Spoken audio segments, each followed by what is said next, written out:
Hello. Thank you all for being here. Thank you all for being here. Okay, show of hands. Who wants to hear me give my talk in English? And who wants to hear me give my talk in Russian? Good. Я не говорю по-русски. Okay, I'm Zooko, and I'm the founder of the Zcash project, and I'm the CEO of the Zcash company. All right, this is all about Zcash. And it's really, I'm mostly going to talk about the history of cryptography. Starting with 50 BC, when Julius Caesar was one of the first users of symmetric cryptography. And symmetric cryptography is, of course, where Alice wants to send a message to Bob, and she doesn't want, if the message gets intercepted, she doesn't want the interceptor to be able to read the message or to change the content of the message. So when Bob gets it, he'll be the only one who gets the message, and he'll know it's the right message that Alice sent. And symmetric cryptography was the only kind of cryptography for 2,000 years, from when Julius Caesar was doing it for military reasons in 50 BC until when Alan Turing was doing it for military reasons during World War II. But symmetric cryptography has a really deep limitation, which is that you use this key to protect the message. So Alice uses this key to encrypt and protect the message before she sends it. In order to read the message, Bob needs to use the same key. That means symmetric cryptography is no use for Alice and Bob to talk to each other to send a message unless they earlier were able to securely deliver the key. So that means symmetric cryptography is only useful for two people who have a pretty good relationship, because it's expensive and difficult to establish this key sharing between the two parties. And if you want to talk to someone and you have never previously established a shared key with them, then symmetric cryptography cannot protect the message that you want to send to them. So it's a deep limitation. But it was the only kind of cryptography that anyone knew about for 2,000 years until the 1960s and 1970s. This is Whit Diffie and Edelman and Ralph Merkle. And in the 1970s, these people came up with a new concept, new direction in cryptography called public key cryptography. Okay, in public key cryptography, it's a really different idea. Now, Bob creates the key, Bob has the key, and Alice is able to send a message to Bob using Bob's key. And they don't already have to have a shared, secret, protected communication between Alice and Bob. Even if they've never talked before, Alice can get a copy of Bob's key over a cheaper, relatively insecure channel, and then she can use that to send the message to Bob more securely. This is a really weird idea.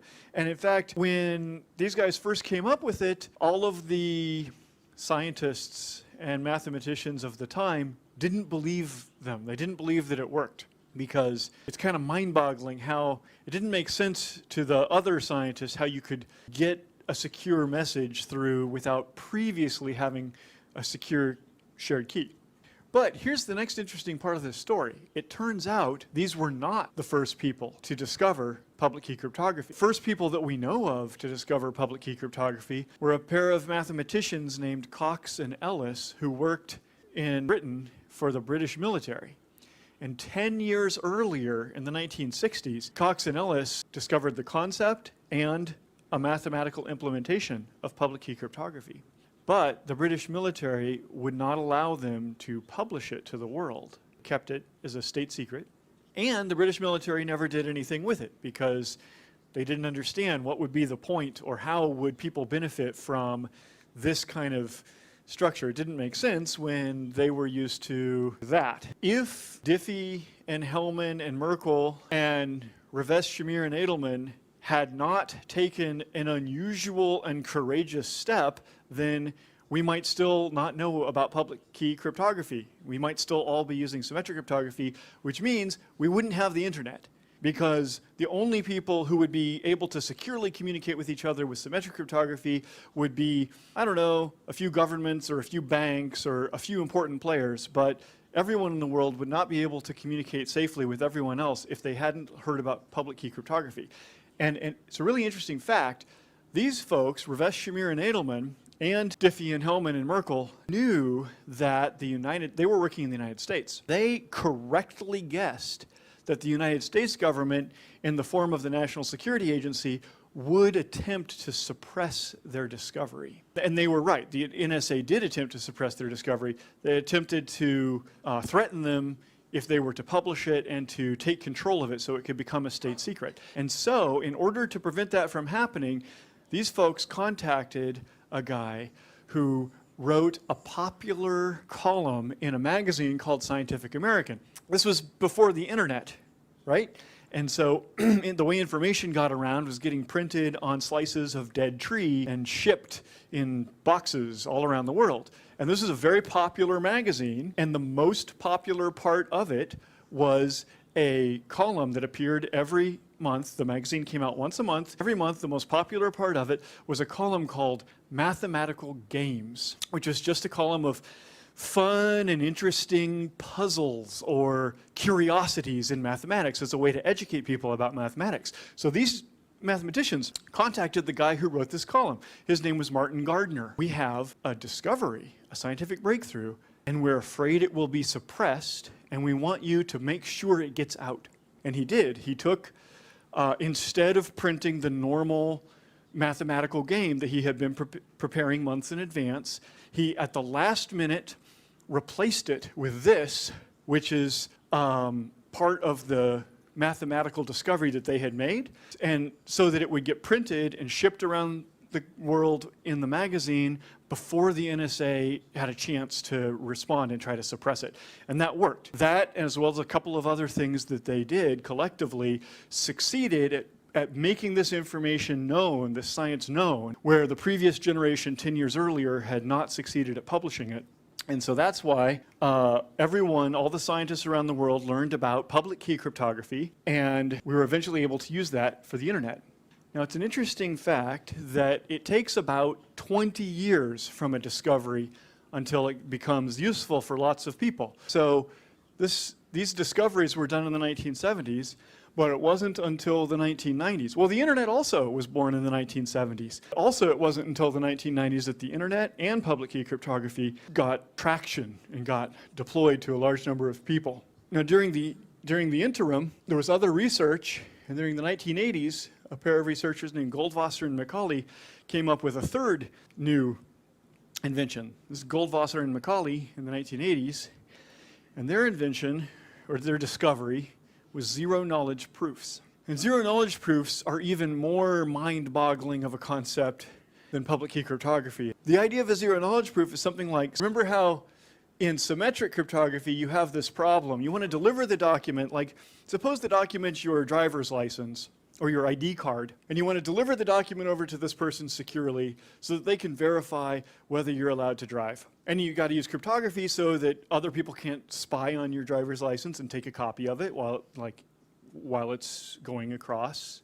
And so that this person will make sure that they see the real driver's license and nobody else tampered with it while it was going across. That's what cryptography is good for. Great. With public key cryptography, it's easier and you're able to do it even if you don't previously have a relationship with that person. So you could send the driver's license right across using public key cryptography. The idea with zero-knowledge cryptography is actually you don't need to send the driver's license. Instead, we'll make a mathematical proof of some facts about the driver's license, but it will not reveal anything about it except for the fact that you want to reveal. So for example, you could say, here's a proof that there's a document and it shows that I'm over 18 and I have a license to drive from a country, from this country or from one of the countries.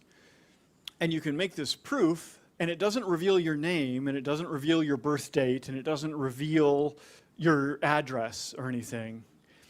And since it reveals so little, and since it cryptographically proves the important fact, you can just share it. You don't have to securely deliver the proof. Nobody can tamper with it or spy on it to learn anything. You can just broadcast it, and then this guy can know that you're licensed to drive even though he never saw the document. Okay, that was in the 1980s that Goldwasser and Macaulay discovered that idea. And here's a neat fact. The most prestigious award you can get for computer science is called the Turing Award. So if you're a physicist, the highest honor anyone can give you is to give you the Nobel Prize. If you're a computer scientist, highest honor anyone can give you is to give you the Turing Award, which was named after this guy. In addition to breaking symmetric cryptography for the military during the war, he also found the whole concept of computer science. So that's why the award is named after him. You know, wonderful fact is that these guys got the Turing Award for having discovered public key cryptography. It took many years until all the other scientists admitted that it was a real thing and it made sense, but then they got awarded the Turing Award for one of the most important discoveries in all of computer science. And another happy thing is that these folks got the Turing Award many years later for one of the other most important discoveries ever in computer science. And remember, this is for all of computer science. This is for all of everything about information theory and computers. It's not just for cryptography. But these two cryptographic discoveries, public key cryptography and zero knowledge proofs, are two of the most important things in all of computer science, according to the people who decide the Turing Award winners. Okay, and then the internet and public key cryptography got deployed to the world. And then the next thing that happened was Satoshi Nakamoto, his discovery of Bitcoin. And he has not yet been granted the Turing Award for the discovery of Bitcoin, but I'm sure it will happen. I'm not sure what the rules are about giving the Turing Award to anonymous people, but it doesn't matter. We'll just have to change the rules because this is one of the other most important discoveries ever in computer science. And of course, you know a lot about Bitcoin and blockchain here already, right? These symbols are proof of work. This is the symbol for proof of work. And these are transactions that are embedded into a blockchain, and the blockchain is linked together with secure hash functions so that no one can change earlier blocks and still match later blocks without everyone noticing. But the effect of all this is you can distribute and share data around to public or to a large group instead of relying on some central party to manage the data for you, and you have to trust them to manage the data correctly. Instead, we're all going to have this blockchain to be sure that the data hasn't been tampered with. And then with that, you can, the first thing anyone did with blockchain was make a payments system on top of it, and that's Bitcoin. Now, how these cryptographic ideas apply to payment systems. Well, in the olden days, back when we had nothing but symmetric encryption, this is what banking was like. And there were only a few banks, and they had to have an expensive connection established between them over which to send messages. And what did the messages say? You could send a message from one bank to the next and say, hello, Bank B, this is a message from Bank A, and we request that you move some money from one account to another. Now, this is the way banking worked all the way back for hundreds of years. And with the advent of public key cryptography, like I said, public key cryptography enabled the internet, which is really important. Like, the internet has improved almost everyone's lives in almost every way, in education and science and government and entertainment and family and everything.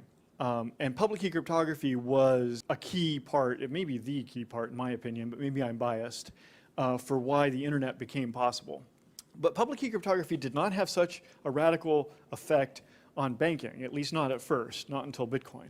The first thing that happened was just the exact same thing where we only have 3 banks in town, but now you can log into them from your phone because of public key cryptography, instead of having to physically walk into the bank to make a transaction like I had to when I was a kid. So that's not very interesting. It's convenient, but not interesting. But what's really interesting is when you add blockchain into the mix, then we get the idea that we can have any number of banks now because secure connections between them are cheap. So now everyone's phone can be that person's bank, and that's Bitcoin.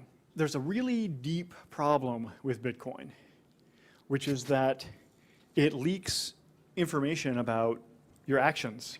The way we layer payments on top of Bitcoin is put one of those messages that says, hello, please move money from account A to account B. And then you put that into the blockchain so everyone can see it. And Bitcoin prevents you from the risk of anyone tampering with the message along the way, but it worsens the risk of people spying on the message and learning about you. So it's actually much worse in that way. If you got your paycheck in Bitcoin and then you went and bought a coffee with it, then the coffee shop owner would learn your salary and your boss would learn what you do after work, where you go. And not only the coffee shop owner and your boss, but probably everyone with enough effort, if they hired someone to help or used a machine learning algorithm, they could figure out what you got paid and where you went. Bitcoin is completely insecure and dangerous to use for actual consumer payments.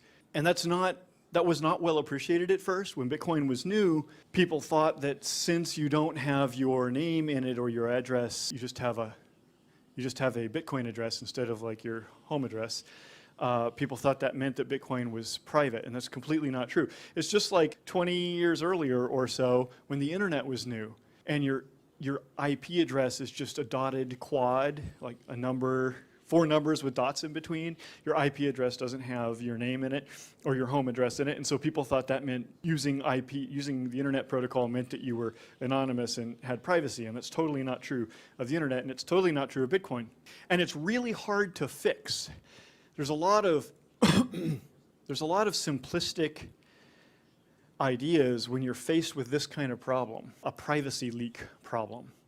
There's a lot of simplistic ideas that, oh, well, we'll just fix it by this workaround or that workaround. So the first idea that Satoshi Nakamoto had was, we'll use a different Bitcoin address every time we make a transaction, instead of reusing the same address over and over. And this is one of those simplistic ideas that seems like it might help at first, but if you really dig into the science, it hardly helps at all, because statistical and deductive mathematical techniques can sort of see through that kind of noise. All of those kind of techniques are about adding noise or trying to add some noise into the system to cover up the signal about how much you get paid and where you buy coffee.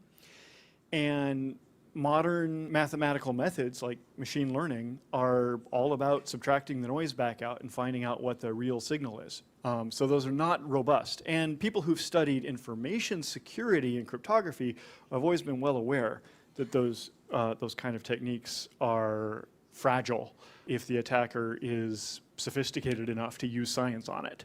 So that's why we came up with Zcash, is in order to solve that problem. And with Zcash, what we do is we leverage the zero knowledge proof magic. Instead of sending a message that says move money from account A to account B, we generate a zero knowledge proof that says someone did control a certain amount of money, and that money has never been spent before, and it is hereby moved to someone else, but we don't reveal any of the other facts about who, like which account ID was the original controller, or how much the money was, or to which other account it went.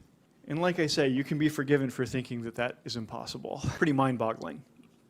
But the effect of it is, every miner or validator or full node in the Zcash network can test the zero knowledge proofs to make sure that each transaction is valid, in the sense that that transaction does not allow double spends of money.